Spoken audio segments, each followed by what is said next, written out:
Hello viewers, welcome to our channel. তোমাদের প্রত্যেককে RP এডুকেশনের স্বাগত জানাই। আজকে আমরা ডিসকাস করবো একটি গুরুত্বপূর্ণ বিষয়। প্রাইমারি টেট 2014 যে এক্সাম, অর্থাৎ 2015-তে যেটা হয়েছিল, সেই 2014 যে এক্সাম, তার সিডিপি কোশ্চেন অ্যান্সার আমরা অ্যানালাইজ করব। ঠিক আছে, তোমাদের নিজস্ব কমেন্ট তোমরা জানাতে পারো। তোমাদের কোশ্চেনের সম্পর্কে কোনো মতামত থাকতে পারে, অ্যান্সার সম্পর্কেও কোনো মতামত থাকতে পারে, তোমরা সেটা জানাতে পারো। কারণ কিছু কিছু ডাউটফুল কোশ্চেন, ডাউটফুল অ্যান্সার হয়ে থাকে, বিভিন্ন বইয়েতেও অনেক সময় প্রিন্টিং মিস্টেক থাকে। তো সেগুলো নিয়ে আমরা আলোচনা করব। প্রত্যেকটি কোশ্চেন, সিডিপির 30টি কোশ্চেন তোমাদের আমি তুলে ধরছি। তোমরা প্রত্যেককে এটি শেয়ার করে দেবে ক্লাসটি। ওকে, চলো শুরু করছি। তোমরা এখানে সুন্দর একটি মক টেস্ট দেওয়ার সুযোগ পাচ্ছ অ্যান্সারের সাথে সাথে। দেখো, তোমরা প্রত্যেকে লাইভে জানাবে এবং কমেন্টেও অ্যান্সার জানাতে পারো। প্রথম কোশ্চেন বলা আছে, শিশুর সামগ্রিক বিকাশ প্রক্রিয়া হলো মনস্তাত্ত্বিক, শারীরবৃত্তীয়, মনোদৈহিক, জৈবিক। তোমরা জেনে যাবে কোশ্চেন কেমন এসেছিল এবং দিন দিন কেমন আপডেট হচ্ছে। তোমরা নিজেদের সেরকম প্রিপারেশন করতে পারবে। ঠিক আছে, তোমাদের প্রিপারেশনের লেভেল সেরকম হাই হয়ে যাবে। দেখো, এখানে জানতেও পারছো কোশ্চেন এবং অ্যান্সারও বলে দিচ্ছি। এটা হয়ে যাবে কিন্তু মনোদৈহিক, সি হবে আমাদের রাইট অ্যান্সার। তাহলে যদি প্রশ্ন আসে যে শিশুর সামগ্রিক বিকাশ প্রক্রিয়া কেমন, অ্যান্সার হয়ে যাবে মনোদৈহিক, সি হবে আমাদের রাইট অ্যান্সার। চলো নেক্সট কোশ্চেন দেখে নেওয়া যাক। 2 নম্বরে বলেছে, শিক্ষকের কোন দিকটি শিক্ষার্থীর বিকাশকে সর্বাধিক প্রভাবিত করে?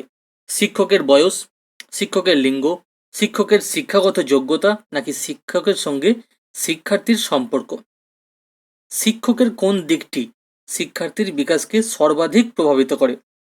বয়স, লিঙ্গ, শিক্ষাগত যোগ্যতা, নাকি শিক্ষার্থীর সঙ্গে শিক্ষকের সম্পর্ক?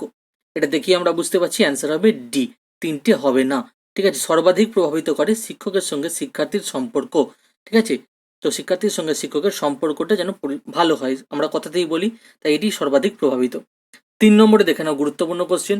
শিক্ষার অধিকার আইন 2009 14 বছর পর্যন্ত সমস্ত শিশুর জন্য উৎকর্ষতা আছে এমন শিক্ষার নিশ্চয়তা প্রদান করে।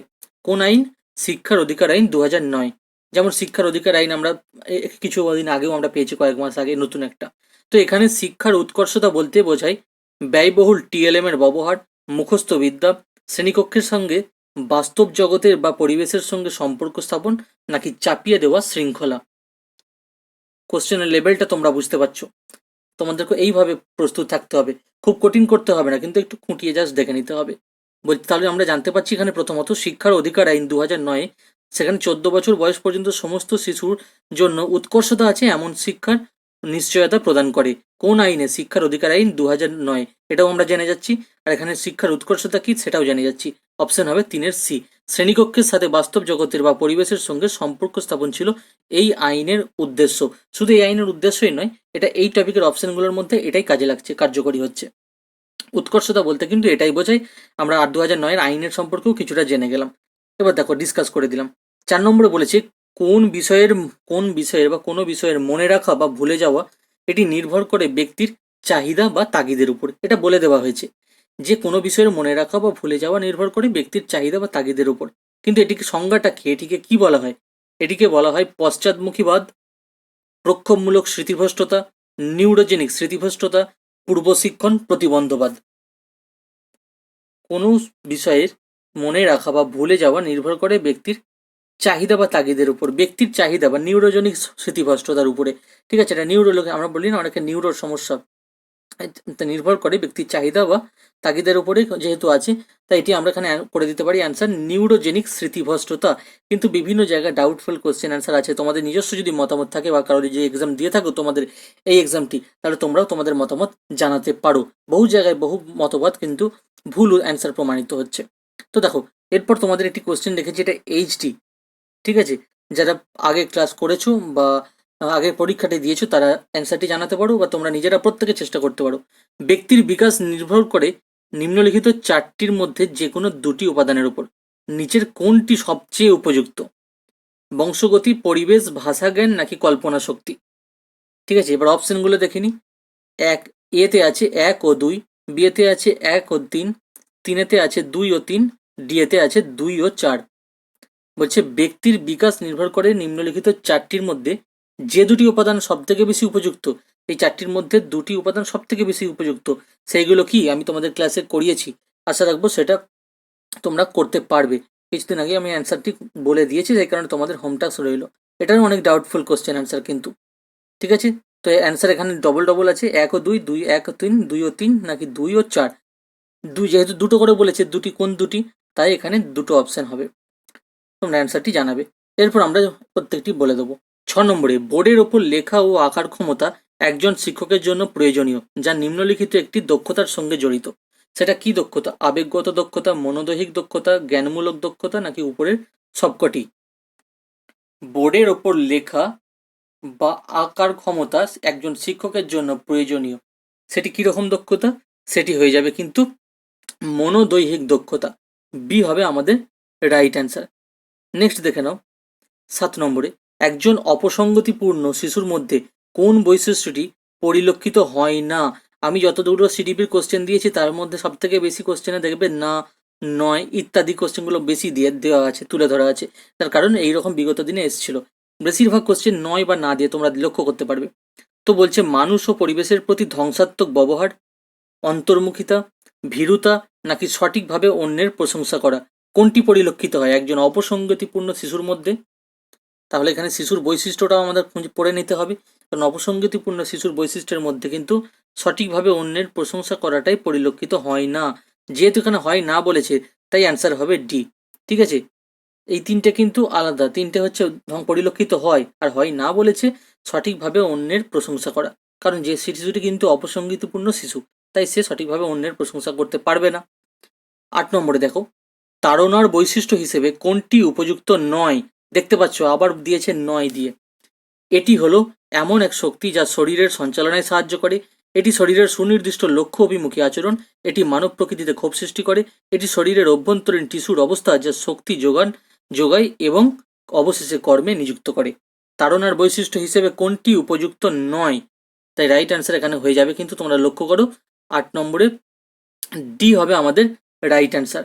ওকে, 8 নম্বরে ডি হবে আমাদের রাইট অ্যান্সার। কারণ দেখো তোমরা অপশনটা দেখেই বুঝতে পারছো উপযুক্ত নয়, এই তিনটে কিন্তু আমাদের উপযুক্ত, এই তিনটে আমাদের উপযুক্ত, আর যেহেতু নয় বলেছে তাই ডি হবে আমাদের অ্যান্সার। নেক্সট দেখে নাও, অপশন দেখে তোমরা বুঝতে পারবে। নয়, বড় বড় প্রশ্ন কিন্তু প্রত্যেকটি খুব ডিটেলসে ক্লাস থাকবে এবং ডিটেলসে কোশ্চেন যেমন দেওয়া থাকে তোমরা যাতে তোমাদের ঘাবড়ে যাও, কিন্তু ঘাবড়াবে না, বিষয়টা কিছুই নেই। দেখো, একটি পিছিয়ে পড়া শিক্ষার্থী আপনার ক্লাসে কোনো প্রতিক্রিয়া জানায় না, আপনি কোনটি করবেন? পেডাগজিক্যাল কোশ্চেন, কারণ অ্যাজ এ টিচার মানে তোমাকে ভাবতে হবে। আপনার বিষয়বস্তুকে আরো সহজ করবেন এবং তাকে সময় দেবেন। দ্বিতীয় বলছে, আপনি তার একার জন্য সকলের ক্ষতি চাইবেন না, আপনি তাকে আপনার ক্লাস ছাড়তে বাধ্য করবেন, আপনি তাকে কোনো রকম সাহায্য করবেন না। অ্যাজ এ টিচার তুমি নিজেকে তুলনা করো, তুমি কোনো ক্লাসে গেছো কিন্তু সেখানে দেখতে পাচ্ছ কোনো শিক্ষার্থী তোমার ক্লাসে কোনো প্রতিক্রিয়াই দিচ্ছে না, রেসপন্সই করছে না, কোনো কিছু জিজ্ঞাসা করছো তখন উত্তরও দিচ্ছে না, তখন কী করবে? তাকে কি তুমি বের করে দেবে? না, সে বুঝতে পারছে না বলে তার বিষয়বস্তুকে একটু সহজ করে বলবে এবং তাকে একটু সময় দেবে।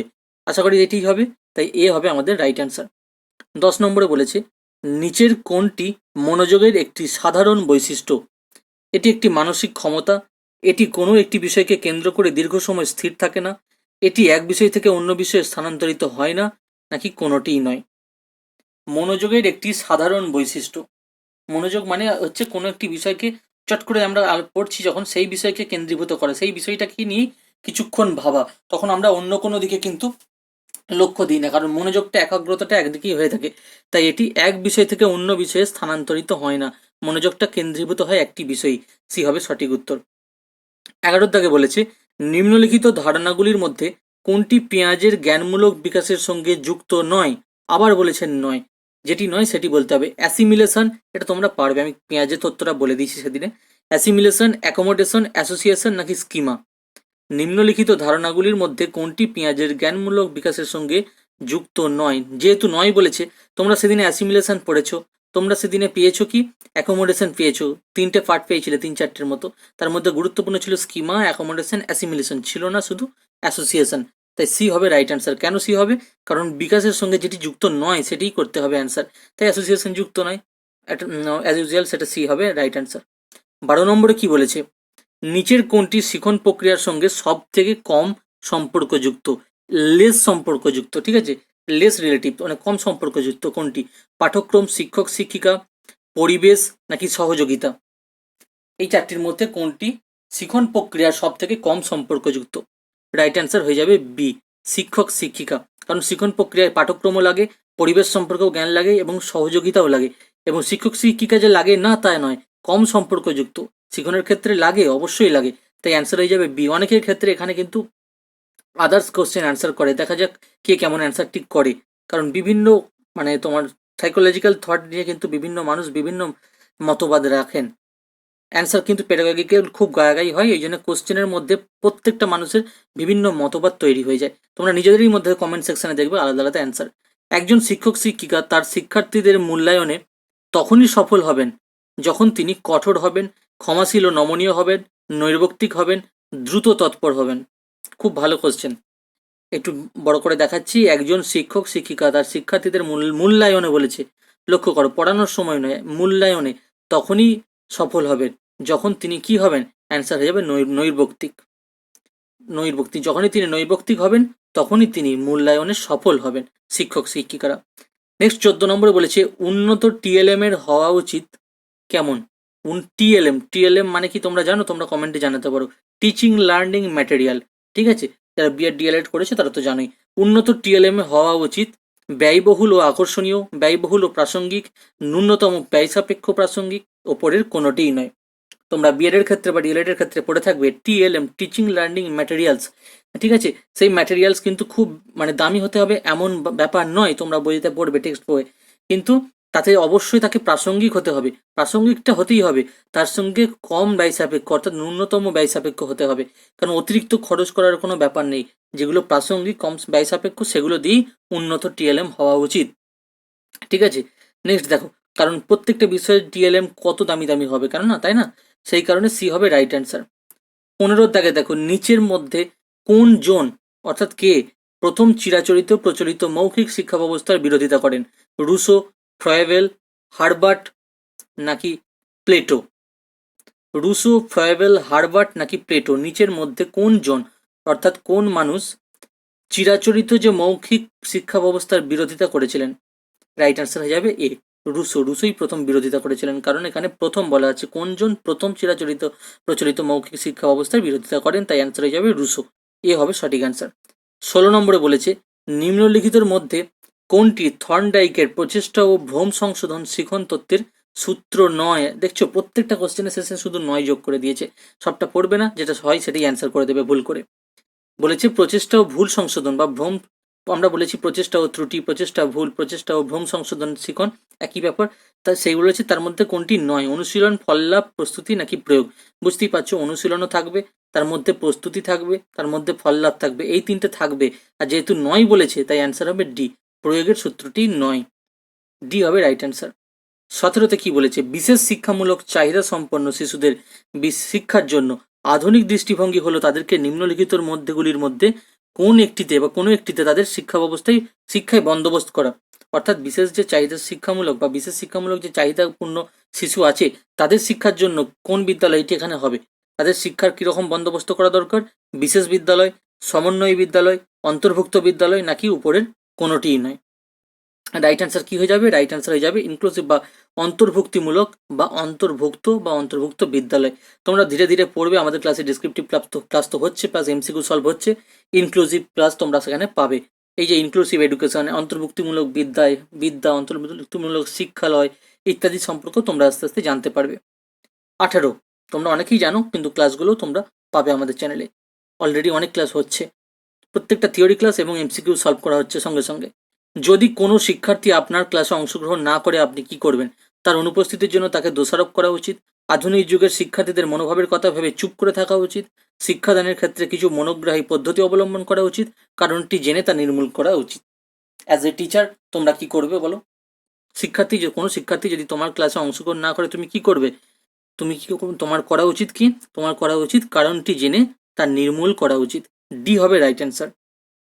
নেক্সট 19 নম্বরে দেখো, কোন মনোবিদের মতে 5 থেকে 12 বছর বয়সী শিশুদের মধ্যে ঠিক ভুল বিষয়ে অনমনীয় মনোভাব সংশোধিত হয়ে থাকে?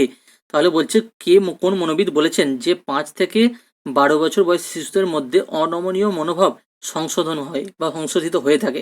ডাল্টন, পিয়াজে, ম্যাসলো নাকি কোহলবার্গ? 19-এর সঠিক উত্তর এখানে কি হয়ে যাবে? তোমরা জানো এটা কোহলবার্গ বলেছেন। কোহলবার্গের তত্ত্ব আমরা পড়লাম সেদিনে।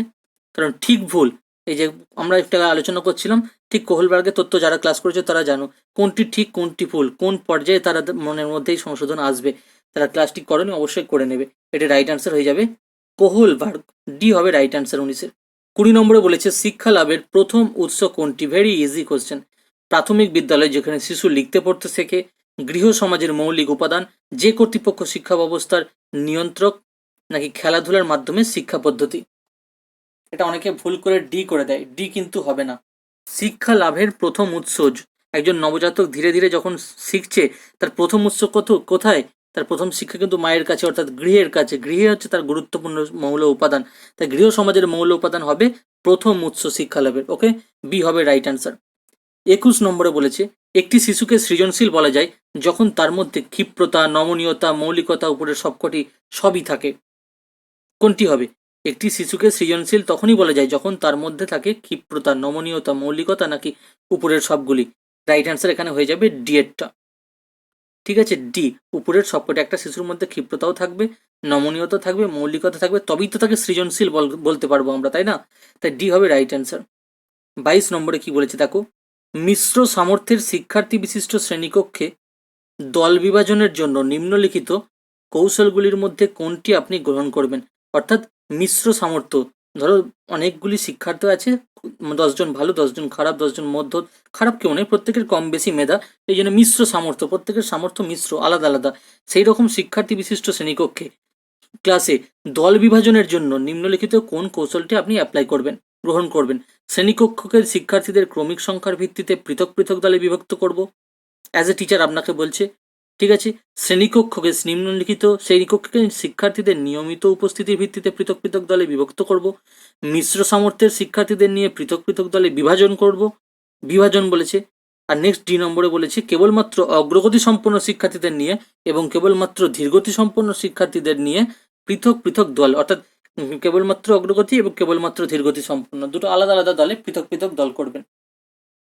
একজন টিচার হিসেবে তোমার কি মনে হয় এখানে 22 নম্বরে কোশ্চেনটি? এগুলো মনস্তাত্ত্বিক কোশ্চেন, তোমরা বলতে পারো। 22-এর রাইট অ্যান্সার হয়ে যাবে কিন্তু সি, মিশ্র সামর্থ্যের শিক্ষার্থীদের নিয়ে পৃথক পৃথক দলে বিভাজন করব। ঠিক আছে, আলাদা আলাদা তাদেরকে বাদ দিয়ে কিন্তু হবে না, মিশ্র সামর্থ্যের শিক্ষার্থীদের নিয়ে পৃথক পৃথক দলে বিভাজন করতে হবে। 23-এ কি বলেছে, ভালো শিক্ষাদান বলতে কি বোঝায়? উচ্চ শিক্ষার অধিকারী হওয়া, গবেষণামূলক কাজ করা, নিজ বিষয়ে যথেষ্ট জ্ঞান ও তাকে উপস্থাপনের দক্ষতা, দৃঢ় ব্যক্তিত্বের অধিকারী হওয়া। খুব গায়াগাই কোশ্চেন, অ্যান্সারটি কিন্তু একটু ভাবলেই সহজ, তোমরাও জানতে পারবে। ভালো শিক্ষাদান বলতে বোঝায় কিন্তু তার নিজ বিষয়ে যথেষ্ট জ্ঞান থাকবে এবং তাকে সে উপস্থাপন করতে পারবে। ওই জন্যে যে পড়ায় সে কিন্তু নিজেও পড়ে, অপরকে পড়ায়, অর্থাৎ মানে ভিতরে ভিতরে তার নিজের প্রিপারেশন হয়ে যাচ্ছে, সে যখন পড়াচ্ছে সেটাও কিন্তু এক রকমের স্টাডি। বলে না অনেকে মানুষ যে পড়ার কোনো শেষ নেই, অতএব যে জিনিসের প্রতি তাকে এক্সপার্ট হতে হবে, যথেষ্ট জ্ঞান থাকতে হবে এবং তাকে উপস্থাপনের দক্ষতা রাখতে হবে। সি হবে রাইট অ্যান্সার। 24-এর ভেরি ইম্পর্টেন্ট কোশ্চেন, এরকম কোশ্চেন আসতে পারে। ফুল ফর্ম CCE বা CCE এর ফুল ফর্ম কি? Continuous and comparative evaluation, continuous and cooperative evaluation, continuous and competent evaluation, continuous and comprehensive evaluation. কোনটি রাইট অ্যান্সার হয়ে যাবে? এখানে সঠিক উত্তর তোমরা জানাতে পারো, আমি অ্যান্সার বলে দিচ্ছি, অ্যান্সার হবে D, continuous and comprehensive evolution. তোমাদের উপরে উল্লেখটা এরকম প্রশ্নটা ঘুরিয়ে দেয়, কন্টিনিউয়াস অ্যান্ড কম্প্রিহেন্সিভ এভলিউশন, হ্যাঁ, কোনটি? তখন অ্যান্সার হয়ে যাবে CCE, বা এর থেকে কিন্তু আলাদা কোশ্চেনও আসতে পারে। নেক্সট ফুল ফর্মটা অবশ্যই জানবে। 25-এ বলেছে যদি ছাত্রছাত্রীরা শ্রেণীকক্ষের শিক্ষক শিক্ষিকাকে প্রশ্ন করতে থাকে তাহলে কি করা উচিত? ছাত্রছাত্রীদের ক্লাস থেকে শিক্ষক শিক্ষিকার সাথে দেখা করতে বলা উচিত। ক্লাস শেষে ছাত্রছাত্রীদের ক্লাস শেষ হয়ে যাওয়ার পর যারা জিজ্ঞাসা করছে তাদেরকে দেখা করতে বলা উচিত। ছাত্রছাত্রীদের শ্রেণীকক্ষে আলোচনায় অংশগ্রহণ করতে উৎসাহিত করা উচিত। প্রশ্নোত্তরে যে প্রশ্নের তার উত্তর নিজেদের খুঁজে নিয়ে ছাত্রছাত্রীদের উৎসাহিত করা উচিত, যে তোমরা নিজেরা খুঁজে নাও, নাকি আরও প্রশ্ন করতে ছাত্রছাত্রীদের উৎসাহিত করা উচিত? রাইট অ্যান্সার কি হবে? এখানে সঠিক উত্তর কিন্তু হয়ে যাবে বিএডটা। ছাত্রছাত্রীদের শ্রেণীকক্ষে আলোচনায় অংশগ্রহণ করা উচিত এবং তাতে উৎসাহিত করা উচিত। ঠিক আছে, তাতে উৎসাহিতও করতে হবে এবং তাদের আলোচনায় অংশগ্রহণও করতে হবে। তাই 25-এর বি হবে আমাদের রাইট অ্যান্সার, যেহেতু তারা নিজেরা কোশ্চেন করছে। 26 নম্বরে রুশো তার কোন বইতে প্রকৃতিকেন্দ্রিক শিক্ষার ব্যাখ্যা করেছেন? Nature and education, Emily, educational science, philology of philosophy of education. তার বইটির নাম মনে করো তাহলেই পারবে। সে প্রকৃতিকেন্দ্রিক শিক্ষার অর্থাৎ রুশো প্রকৃতিকেন্দ্রিক শিক্ষার ব্যাখ্যা করেছেন তার এমিলি বইতে। বি হবে আমাদের রাইট অ্যান্সার। এমিলি পুস্তক, এমিলি বই। ঠিক আছে, তাহলে রুশোর বই একটির নাম কি? এমিলি। 27 প্রান্তীয় বাল্যকালে আবেগের চরম প্রকাশ ঘটে পরিবেশগত কারণে, শারীরবৃত্তীয় কারণে, এ ও বি দুটোই ঠিক নাকি কোনোটিই নয়? প্রশ্নটা কি করেছে? প্রান্তীয় বাল্যকাল, শুধু বাল্যকাল নয়, বলেছে প্রান্তীয় বাল্যকালে। তো সেই প্রান্তীয় বাল্যকালে আবেগের চরম প্রকাশ ঘটে কি কারণে? এই সময়টা কিন্তু চরম প্রকাশ যে ঘটে শারীরবৃত্তীয় কারণে। বি হবে আমাদের রাইট অ্যান্সার। অনেকের ক্ষেত্রে এ ও বি দুটোই সঠিক কিন্তু হয়। একদম খুব গায়ে কোশ্চেন, এগুলোকে কোনটা নেবে কোনটা ছাড়বে এরকম বুঝতে পারবে না। ঠিক আছে, বিভিন্ন জায়গায় বিভিন্ন টাইপের কোশ্চেন হয়ে যাচ্ছে এই কারণে। এই জন্য অ্যান্সার কি অফিসিয়াল অবশ্যই দরকার হয়। নিম্নলিখিত কোন বাক্যটি শিক্ষক শিক্ষিকার পক্ষে উপযুক্ত নয়? শিক্ষক শিক্ষিকা ছাত্রছাত্রীদের বিষয়ে আগ্রহী থাকবেন, শিক্ষক শিক্ষিকা ছাত্রছাত্রীদের সঠিকভাবে পরিচালিত ও শৃঙ্খলিত করতে সমর্থ হবেন, শিক্ষক শিক্ষিকা নতুন পরিস্থিতির সাথে নিজেকে মানিয়ে নিতে অনাগ্রহী থাকবেন, শিক্ষক শিক্ষিকা নিজের কাজ সম্পর্কে উদ্যমী হবেন। অ্যাজ এ টিচার তুমি নিজেকে শিক্ষক ভেবে নাও, বা তোমরা যারা দেখছো তারা নিজেদের যদি শিক্ষিকা ভেবে নাও, ঠিক আছে, তোমরা মেল ফিমেল যারা আছো তারা নিজেদেরকে শিক্ষক অ্যাজ এ টিচার মোট কথা ভেবে নাও, তাহলে তোমরা কি করবে? তোমাদের পক্ষে কোনটি উপযুক্ত নয়? অ্যান্সার হয়ে যাবে সি, নতুন পরিস্থিতির সাথে নিজেকে মানিয়ে নিতে অনাগ্রহী থাকা। এটা হবে না, কারণ শিক্ষককে জেনে রাখো সবসময় শিক্ষককে নতুন যে পরিস্থিতি আসছে তার সঙ্গে অবশ্যই মানিয়ে নিতে আগ্রহী থাকতে হবে। তাই এখানে যেহেতু না বলেছে, হবে উপযুক্ত নয় বলেছে, কোশ্চেন বারবার খালি নয়, 5 থেকে 7টি কোশ্চেন এইভাবে এসছে নয়, আবার দেখো নয়, আবার নয় এসছে। আমাদের কোশ্চেনে যত কোশ্চেন পাবে সব এইভাবে একদম কোশ্চেন অ্যানালাইসিস করে আমরা কোশ্চেন ওগুলো দিয়ে থাকি, সে যেখান থেকেই দেওয়া হোক না কেন। নিম্নলিখিতগুলির মধ্যে কোনটি বিস্মৃতির কারণ নয়? বিস্মৃতির কারণ কোনটি নয়? ব্যক্তির মনোভাবের পরিবর্তন, পরবর্তী শিখনের দ্বারা পূর্ববর্তী স্মৃতি বাধাপ্রাপ্ত হওয়া, অন্তর্বর্তী সময়ের ব্যবধান, নাকি অবদমিত স্মৃতি বা অভিজ্ঞতা। কি বলেছে? কোনটি বিস্মৃতির কারণ নয়? নয় যেহেতু বলেছে তাই এখানে 29-এর রাইট অ্যান্সার হয়ে যাচ্ছে এ এরটা। ব্যক্তির মনোভাবের পরিবর্তন বিস্মৃতির কারণ নয়, বাকিগুলো বিস্মৃতির কারণ। এ হবে আমাদের রাইট অ্যান্সার। এবং 30 নম্বরের লাস্ট কোশ্চেন তোমরা হোম টাস্কের আগেই পেয়ে গেছো, আমি আরও একবার দেখিয়ে দেবো। 30-এ বলেছে, খুব গুরুত্বপূর্ণ কোশ্চেন, ভেরি ভেরি ইম্পর্টেন্ট। কত বড় দেখো কোশ্চেনের পরিমাপটা, আয়তনটা। একজন শিক্ষার্থী শ্রেণীকক্ষে অনবরত মিথ্যা কথা বললে শিক্ষক শিক্ষিকা হিসেবে আপনি নিম্নোক্ত সংশোধনমূলক পদক্ষেপগুলির মধ্যে কোনটিকে গ্রহণ করবেন? এতে বলেছে তাকে মিথ্যা কথা না বলতে উপদেশ দেবেন, বিতে বলেছে তার অনবরত মিথ্যা কথা বলার কারণ অনুসন্ধানের চেষ্টা করবেন, সিতে বলেছে মিথ্যা কথা বলার জন্য তাকে অবশ্যই শাস্তি দেবেন, ডিতে বলেছে তার পিতামাতা অভিভাবক বা অভিভাবিকাকে ডেকে, যে পিতামাতা গার্জেন মিটিং হয়, টিচার্স গার্জেন মিটিং, সেই পিতামাতা অভিভাবক অভিভাবিকা এবং শিক্ষক শিক্ষিকা সভায় তাকে তিরস্কার করবেন, সেই সভাতে গার্জেন টিচার মিটিংয়ে তাকে তিরস্কার করবেন। কোনটি হবে রাইট আনসার? তোমরা নিজেদেরকে শিক্ষক হিসেবে ধরে নিয়ে অ্যান্সারগুলো করবে, তাহলে খুব সহজ হবে পেডাগজিক্যাল কোশ্চেনের ক্ষেত্রে। এখানে রাইট অ্যান্সার হবে বি, তার যে অনবরত মিথ্যা কথা বলছে তার কারণটা কি সেই কারণ অনুসন্ধানের চেষ্টা করবেন, কারণ শ্রেণীকক্ষে অনবরত মিথ্যা কথা বলছে সে। ঠিক আছে, তাই বি হবে আমাদের রাইট অ্যান্সার। এরপর তোমাদের হোম টাস্ক, তোমাদের কার কত স্কোর হলো তোমরা জানাতে পারো। তোমাদের হোম টাস্কটি দেখে নাও, আগেই আমি বলেছি, আরও একবার দেখিয়ে দিচ্ছি। ব্যক্তির বিকাশ নির্ভর করে নিম্নলিখিত 4টির মধ্যে, তাহলে ব্যক্তির বিকাশ কটির উপর নির্ভর করে? 4টি, নিম্নলিখিত 4টির মধ্যে। কিন্তু এই 4টির মধ্যে কোন দুটি উপাদানের উপর সবচেয়ে উপযুক্ত?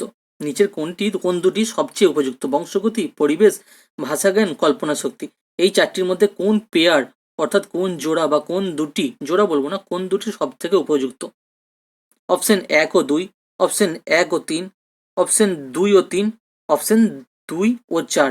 কোনটি হবে? নাকি এই 4টির মধ্যে কোনোটাই আবার হবে না? সেটা তোমরা জানাতে পারো। প্রত্যেকে তোমরা জানো যে ক্লাস কেমন লাগলো, অবশ্যই তোমরা লাইক কমেন্ট এবং প্রচুর পরিমাণে শেয়ার করে দাও বিভিন্ন সোশ্যাল মিডিয়ার গ্রুপে, যাতে অন্যান্যরাও এই ক্লাসগুলো করার সুযোগ পায়, অ্যাটেন্ড করতে পারে। ওকে, বিকজ শেয়ারিং ইজ কেয়ারিং। তোমরা প্রত্যেকে লাইক কমেন্ট শেয়ার অবশ্যই করবে। ঠিক আছে, তোমাদের লাইক কমেন্ট শেয়ার আমাদের অবশ্যই মোটিভেট করে এবং তোমাদের জন্য ক্লাসগুলো দেওয়া ফ্রি অফ কস্ট। ওকে, তো চলো নেক্সট ক্লাসে দেখা হবে আবার।